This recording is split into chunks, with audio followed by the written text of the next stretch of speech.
শিক্ষার্থীরা, আশা করি ভালো আছো তোমরা সবাই। আমাদের অনলাইন ক্লাসের ধারাবাহিকতায় আজকে আমরা ষষ্ঠ শ্রেণীর বাংলা প্রথম পত্রে কত দিকে কত কারিগর এই অধ্যায়টি থেকে ইতিমধ্যেই আমরা 2টি ক্লাস সম্পন্ন করেছি।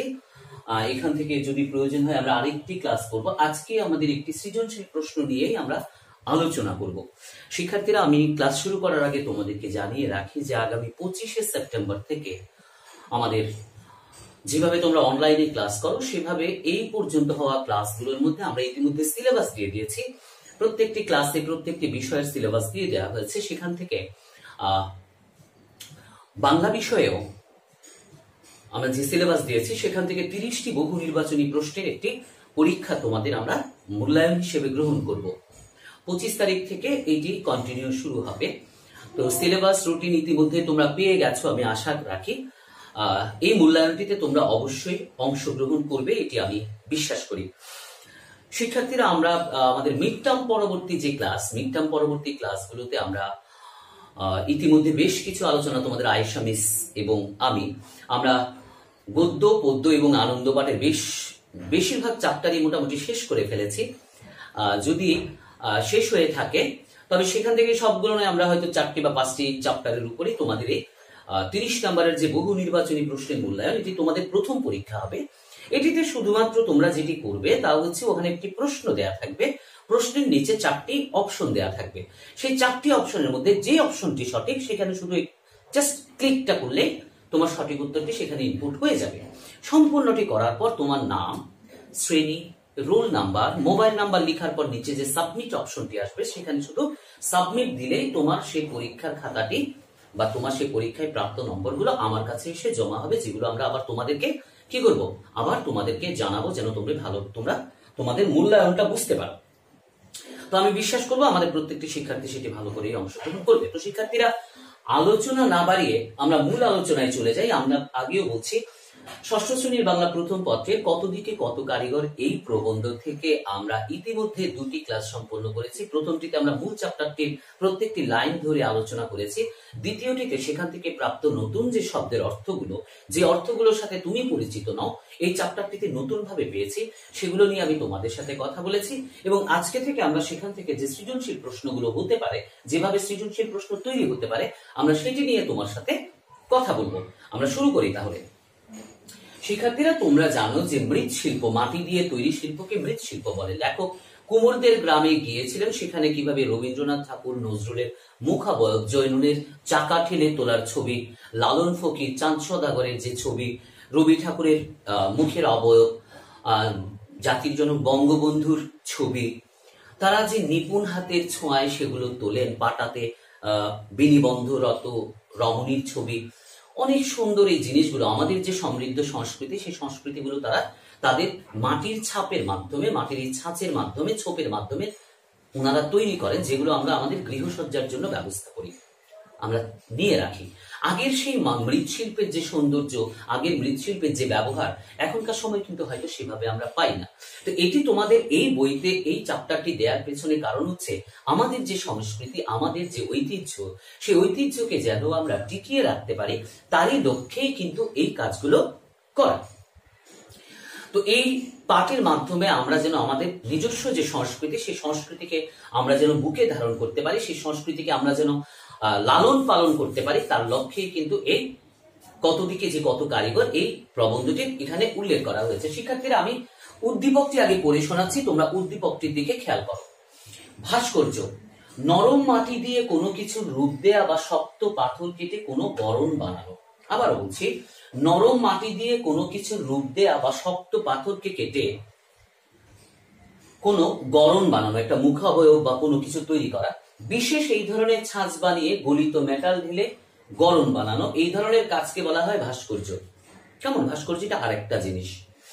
আমাদের দেশে পোড়ামাটির ভাস্কর্য একসময় খুব প্রসিদ্ধ ছিল, একসময় ছিল, হয়তো এখন নাই। তো সেই সংস্কৃতিকে যদি বাঁচিয়ে রাখতে হয়, আমরা সেগুলোর প্রতি কি আবার সেগুলোকে আমরা আবার ব্যবহার উপযোগী করে তুলতে হবে। তো তার যে প্রশ্নের আলোচনাগুলো, সে আলোচনাগুলোর দিকে আমরা এবার যাব। প্রথম প্রশ্নটি ক নাম্বার, জ্ঞানমূলক, অনুধাবনমূলক, প্রয়োগমূলক এবং উচ্চতর দক্ষতামূলক। এই 4টি প্রশ্নের মধ্যে প্রথম যে জ্ঞানমূলক প্রশ্নটি, কুমোরদের গ্রামটি দেখতে কেমন? কুমোরদের গ্রামটি বাঁশবনে আচ্ছন্ন। লেখক যে গ্রামটিতে গিয়েছিলেন কুমোরদের গ্রাম, সেখানে যে বর্ণনা তিনি করেছিলেন সেই বর্ণনায় লেখা আছে কুমোরদের গ্রামটি বাঁশবনে কি আচ্ছন্ন। কেমন? আচ্ছা, আমাদের জ্ঞানমূলক প্রশ্ন শেষ। আমরা চলে যাই খ নাম্বারে, অর্থাৎ অনুধাবনমূলক প্রশ্নে। বৃদ্ধ পালমশাই যিনি তাদের প্রধান ছিলেন, যারা সেটি তৈরি করছিল, কি তদারক করছিলেন বুঝিয়ে দেখি আমরা। কেমন? কি তদারক করছিলেন? সেখানে কুমোরদের গ্রামে অনেক কারিগররাই কাজ করছিল, অনেক দামড়া ছেলেরাও কাজ করছিল, কিশোররাও কাজ করছিল। তাদের সেই কাজগুলো ঠিক মতো হচ্ছে কিনা, তারা সেখানে রবি ঠাকুর বা নজরুল বা জয়নুলের ছবিগুলোকে সুন্দর করে ছাঁচে তুলতে পারছে কিনা, তাদের দাড়ির অবয়বগুলো ঠিক মতো দিতে পারছে কিনা, বা তাদের চুলগুলোকে সুন্দর করে সাজিয়ে তুলির আঁচড়ে সেটা তুলতে পারছে কিনা, সেই জিনিসগুলো দেখছিলেন কে? পালমশাই। কারণ একটু করে ভুলের জন্য যে কোনো একটা সুন্দর অবয়ব কি হয়ে যেতে পারে? নষ্ট হয়ে যেতে পারে। ঠিক আছে, সেজন্য সেই বিষয়গুলো তদারক করছিলেন কে? বৃদ্ধ পালমশাই। এই পালমশাই কিন্তু সেই কারিগরদের প্রধান হিসেবে সেখানে ছিলেন।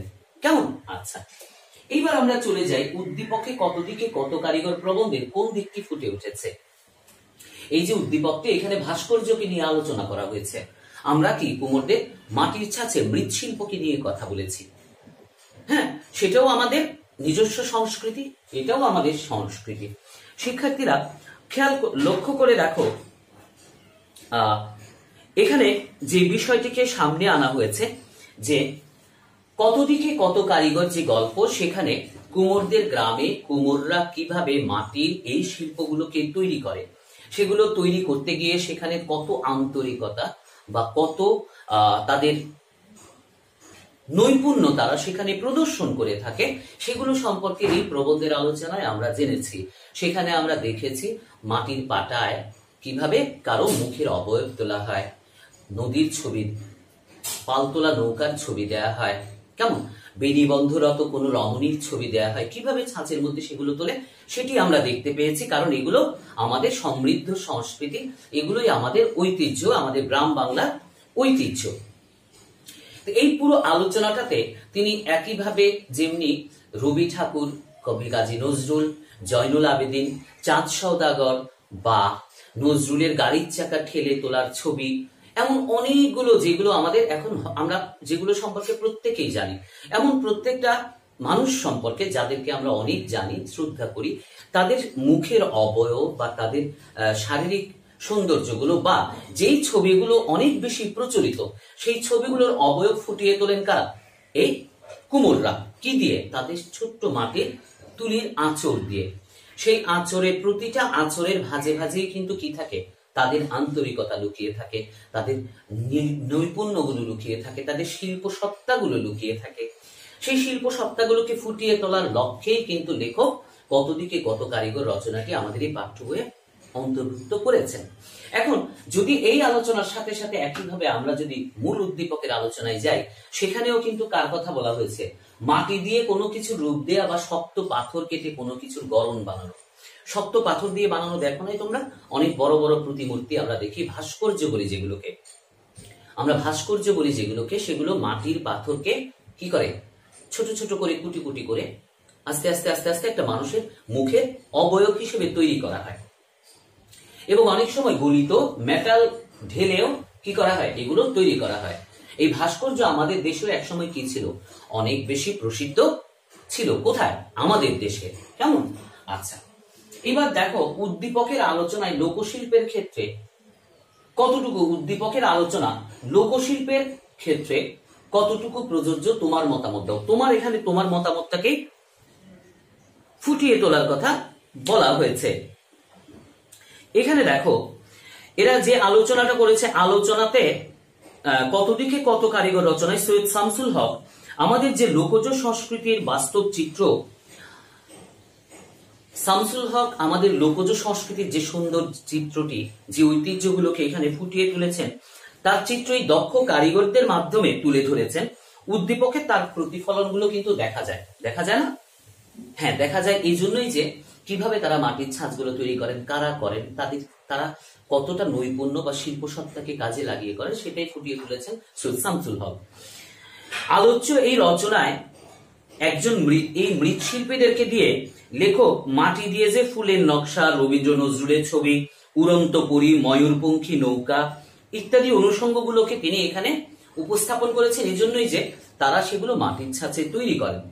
এগুলো আমাদের দেশীয় শিল্প সংস্কৃতির অন্যতম কি অনুষঙ্গ, অন্যতম কি জিনিস, যেগুলো দিয়ে তারা কি করেন, এই বিষয়গুলোকে, এই জিনিসগুলোকে তৈরি করেন। অন্যদিকে উদ্দীপকের মধ্যে আমরা যা দেখতে পাই, এখানেও কিন্তু একইভাবে মৃৎশিল্প নয়, এটা হচ্ছে যে মাটি দিয়ে শক্ত পাথর কেটে যে অবয়ব বানানো যে ভাস্কর্য, তার কথাই তুলে ধরা হয়েছে। উদ্দীপকের এই আলোচনা এবং আমাদের কত দিকে কত কারিগর যে গল্প, সেই গল্পের আলোচনার মধ্যে কোথাও না কোথাও গিয়ে আমরা কি খুঁজে পাই, একটা মিল খুঁজে পাই। কারণ এখানে তোমরা খেয়াল করলে দেখবে যে মাটির ভাস্কর্য একসময় খুব কি ছিল, প্রসিদ্ধ ছিল। আবার একইভাবে এই মাটি দিয়ে তৈরি মৃৎশিল্প কিন্তু আমাদের লোকজ বাংলার অন্যতম সংস্কৃতির অংশ। আমার কথাটা কি তোমরা বুঝতে পেরেছো? তাহলে উদ্দীপকের আলোচনা লোকশিল্পের উন্নতির ক্ষেত্রে, লোকশিল্পকে সংরক্ষণের ক্ষেত্রে, লোকশিল্পকে ওই ঐতিহ্যকে আমাদের মনের মধ্যে ধারণ করার ক্ষেত্রে, বা আমাদের আগামী প্রজন্মের মধ্যে লোকশিল্পের এই সৌন্দর্য চেতনাবোধকে জাগিয়ে রাখতে এই কত দিকে কত কারিগর এই প্রবন্ধটি অন্যতম ভূমিকা পালন করবে, এটি আমরা কি করি, বিশ্বাস করি। তাহলে আমরা এই কথা বলতে পারি যে উদ্দীপকের আলোচনা লোকশিল্পের উন্নতির ক্ষেত্রে গুরুত্বপূর্ণ ভূমিকা কি করতে পারে, পালন করতে পারে। ঠিক আছে শিক্ষার্থীরা, তাহলে আমি যে বিষয়টি তোমাদের সামনে আবারও আমাদের আজকের এই ক্লাসের প্রথমে বলেছি, আমি আরেকবার তোমাদের সাথে আলোচনা করে সেই কথাটি বলতে চাই। আগামী 25শে সেপ্টেম্বর থেকে আমাদের অনলাইনে এই ধারাবাহিকভাবে আমাদের যে ক্লাসগুলো হয়েছে সেগুলোর মূল্যায়ন ক্লাসগুলো শুরু হবে। সেই মূল্যায়ন ক্লাসগুলোতে 30টি করে বহু নির্বাচনী প্রশ্ন থাকবে, যে প্রশ্নগুলোতে তোমরা অ্যাটেন্ড করবে বলে আমার বিশ্বাস। সেখানে একটি প্রশ্ন দেওয়া থাকবে এবং 4টি উত্তর দেওয়া থাকবে, সেখান থেকে যেটি সঠিক শুধু সেটাতে একটা ক্লিক করা, কেমন? এভাবে করে 30টি দেওয়া থাকবে। আমরা যে চ্যাপ্টারগুলো বা সিলেবাসগুলো তোমাদেরকে দিয়েছি, সেখানে সিলেবাসগুলো লেখা আছে, কোন কোন চ্যাপ্টারগুলো দিয়েছি সেটা লেখা আছে। সেই চ্যাপ্টারগুলোর প্রত্যেকটা অংশ তোমরা ভালোভাবে বাসায় পড়ে আসবে। বাসায় যদি ভালোভাবে করো, যেভাবে আমরা ক্লাসে করতাম, প্রত্যেকটা লাইনের নিচে আমরা প্রশ্ন পেলে সেখানে দাগ দিতাম, তোমরা নিজেরাও প্রশ্ন তৈরি করতে বা স্যার প্রশ্ন দিলে তোমরা উত্তর তৈরি করে নিয়ে আসতে, সেটা করলেই তোমরা খুব সহজভাবে এই কাজটি সম্পন্ন করতে পারবে বলে আমার বিশ্বাস। তাহলে দেখা হবে তোমরা যখন এই মূল্যায়ন পরীক্ষাটিতে অংশগ্রহণ করবে, সেটি যখন সাবমিট দেবে, সেটি আমাদের কাছে চলে আসবে। এর মাধ্যমে আমরা তোমাদের সেই মূল্যায়নটি করতে পারবো। এই ক্লাস নিয়ে তোমার যদি কোনো প্রশ্ন থেকে থাকে, তুমি এক কমেন্টে তোমার সেই প্রশ্নটি লিখে জানাতে পারো। আমরা চেষ্টা করব তোমার সেই প্রশ্নটি উত্তর দিতে। সেই পর্যন্ত ভালো থেকো সবাই।